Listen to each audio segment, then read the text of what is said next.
രാജേഷ് ടോക്സിൻ്റെ അടുത്ത വീഡിയോയിലേക്ക് സ്വാഗതം. ഇപ്പോൾ നമ്മൾ പറഞ്ഞാൽ ബിസിനസ് പഠിക്കണമെന്നില്ല ഒരു നല്ല ബിസിനസ്സുകാരനാവാനായിട്ട്. ശരിക്കും ബിസിനസ്സിൻ്റെ തന്ത്രങ്ങൾ, അതായത് അത്തരത്തിലുള്ള ഒരു കാര്യങ്ങൾ മനസ്സിലാക്കിയാൽ മാത്രം മതി. എന്നിട്ട് അത് വൃത്തിയായിട്ടും ഭംഗിയായിട്ടും നടപ്പിലാക്കി കഴിഞ്ഞാൽ അതാണ് ഏറ്റവും, അത് നമ്മുടെ പ്രായോഗിക തലത്തിൽ നടപ്പിലാക്കാൻ സാധിക്കുന്നതാണ് ഏറ്റവും മികച്ച കാര്യം. ഇപ്പോൾ പറഞ്ഞു വരുന്നത് പൃഥ്വിരാജിൻ്റെ കാര്യമാണ്. പൃഥ്വിരാജിനെ സംബന്ധിച്ചിടത്തോളം നമുക്കറിയാം, ഇപ്പോൾ ഇന്നലെ ലൂസിഫർ എന്ന് പറഞ്ഞ എമ്പുരാൻ എന്ന് പറയുന്ന ചിത്രം റിലീസ് ചെയ്തു. വേൾഡ് വൈഡായിട്ട് വലിയ രീതിയിലുള്ള ഹൈപ്പിൽ ഒരുപാട് പ്രതീക്ഷയോടുകൂടി സ്വാഭാവികമായിട്ടും പ്രേക്ഷകർ ഗംഭീരമായിട്ടുള്ളൊരു സ്വീകരണമാണ് ഒരുക്കിയത്.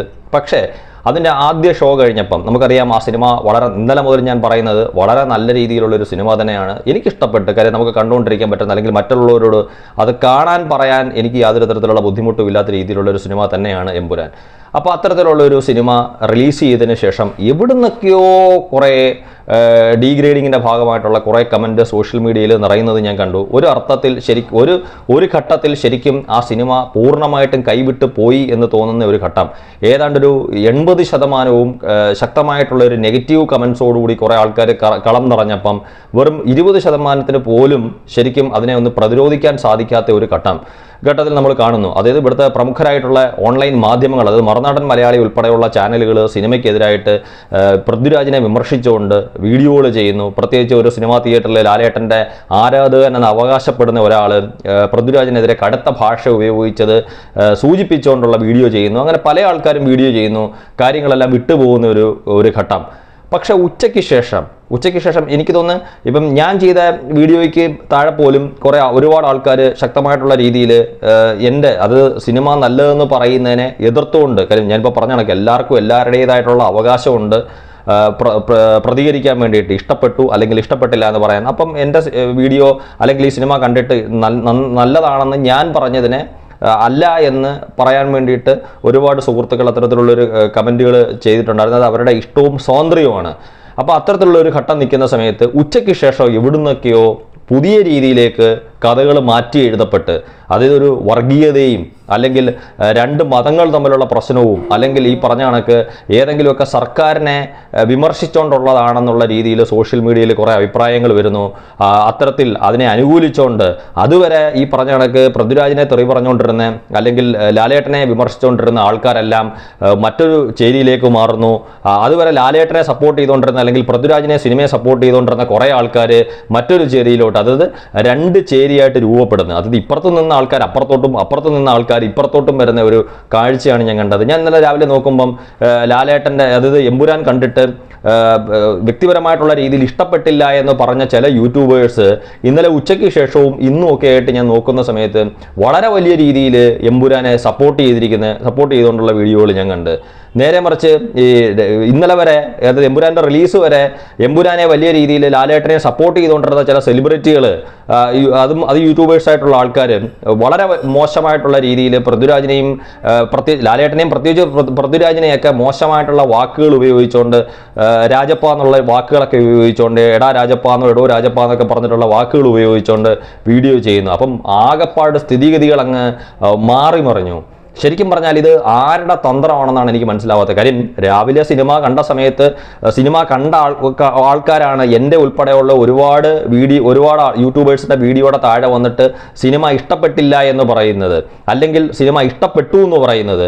പക്ഷേ ഒരു ഘട്ടത്തിൽ ഞാനിപ്പോൾ പറഞ്ഞ കണക്ക് ആൾക്കാരുടെയൊക്കെ ചിന്താഗതികൾ തന്നെ മാറി മറിയുന്ന ഒരെണ്ണം അത്തരത്തിലേക്ക് ആരാണ് എത്തിച്ചതെന്ന് ആലോചിക്കുമ്പം എനിക്ക് തന്നെ സത്യം പറഞ്ഞാൽ അത്ഭുതം വരുന്നത്. പക്ഷേ ഞാൻ അതിനോട് ഒട്ടും യോജിക്കത്തുമില്ല. കാര്യം അതൊരു മാർക്കറ്റിങ്ങിൻ്റെ തന്ത്രമാണെങ്കിലും അതിൻ്റെ പിന്നിൽ ഒരു ശക്തമായ ഒരു സിനിമാ മേഖലയിൽ നിന്നുള്ളൊരു തലയുണ്ടെങ്കിലും, അതിനിപ്പം പൃഥ്വിരാജിൻ്റെ ആണെങ്കിലും അല്ലെങ്കിൽ ഇതിൻ്റെ പ്രൊഡക്ഷൻ ടീമിൻ്റെ ഭാഗത്തു നിന്നാണെങ്കിലും അല്ലെങ്കിൽ മറ്റ് ഡിസ്ട്രിബ്യൂട്ടേഴ്സിൻ്റെ ഒക്കെ ഭാഗത്തു നിന്നാണെങ്കിൽ പോലും ഞാൻ അത്തരത്തിലുള്ളൊരു കാര്യത്തിനോട് ഒട്ടും യോജിക്കത്തില്ല. കാര്യം ഒരു സിനിമ മാർക്കറ്റ് ചെയ്യേണ്ടത് ഒരിക്കലും വർഗീയത പറഞ്ഞുകൊണ്ടായിരിക്കരുത്. മുമ്പേ ഞാൻ പറഞ്ഞ കണക്ക് സിനിമയുടെ വഴിക്ക് വിടുക. സിനിമയ്ക്കകത്ത് എന്ത് കാണിച്ചെന്നും പറഞ്ഞുകൊണ്ട് അത് നമ്മൾ ഇപ്പം ഒരു സർക്കാരിനെ ഉള്ള കുറ്റപ്പെടുത്തലാണ് അല്ലെങ്കിൽ ഇവരെയുള്ള കുറ്റപ്പെടുത്തലാണ്, അത് അങ്ങനെ നമ്മൾ കാണണ്ട. സിനിമയായിട്ട് കണ്ടിട്ട് നമുക്ക് പോരാ. കഴിഞ്ഞ ഞാൻ എപ്പോഴും പറയുന്ന കണക്ക് കഴിഞ്ഞ കാലങ്ങളിൽ ഇപ്പം പുഴു എന്നൊരു സിനിമ ചെയ്ത സമയത്ത് മമ്മൂക്കെ 2 കൊല്ലങ്ങൾക്ക് ശേഷം ഏതോ ഒരുത്തൻ എന്തോ വിളിച്ചു പറഞ്ഞെന്നും പറഞ്ഞുകൊണ്ട് മമ്മൂക്കെ ചിത്രീകരിക്കാവുന്ന അങ്ങേയറ്റം മോശമായിട്ട് അദ്ദേഹത്തിനെ ചിത്രീകരിച്ചു. ഇപ്പം നാണ്ടെ ഈ മറ്റൊരു ടീമിനെയും അത്തരത്തിലുള്ളൊരു സിനിമയായിട്ട് വരുമ്പം ഞാൻ പറഞ്ഞ കണക്ക് സിനിമയായിട്ട് കണ്ടെങ്കിൽ ഇത്തരത്തിലുള്ളൊരു വിമർശനങ്ങളും കാര്യങ്ങളും ഒന്നും വരത്തില്ല.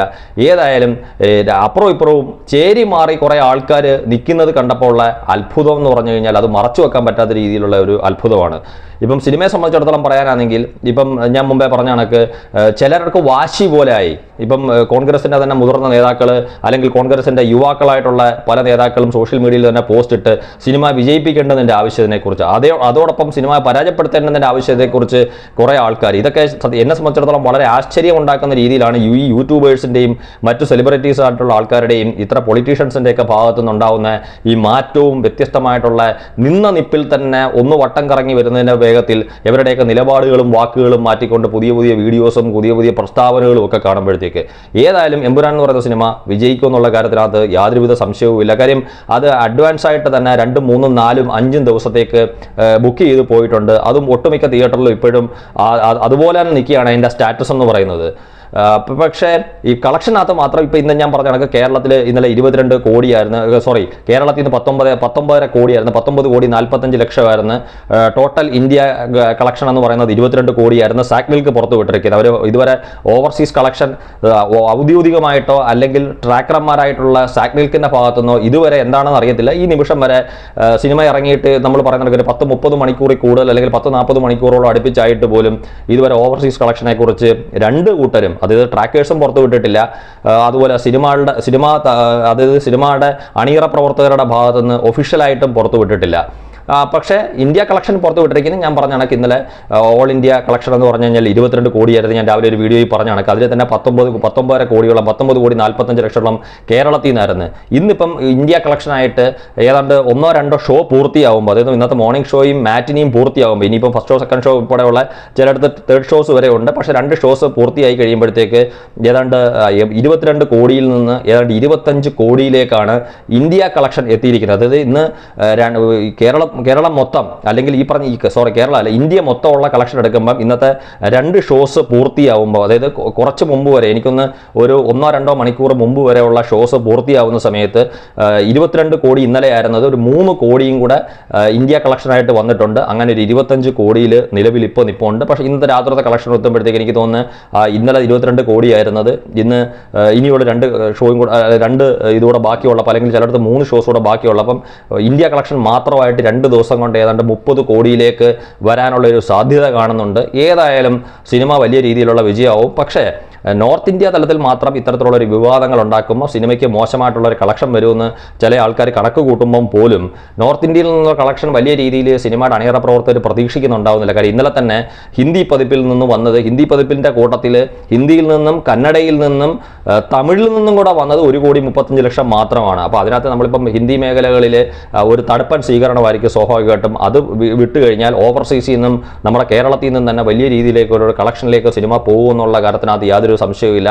ഏതായാലും എമ്പുരാൻ എല്ലാവരുടെയും പ്രതീക്ഷയ്ക്കനുസരിച്ച് വലിയ രീതിയിലുള്ളൊരു വിജയമായി മാറട്ടെ.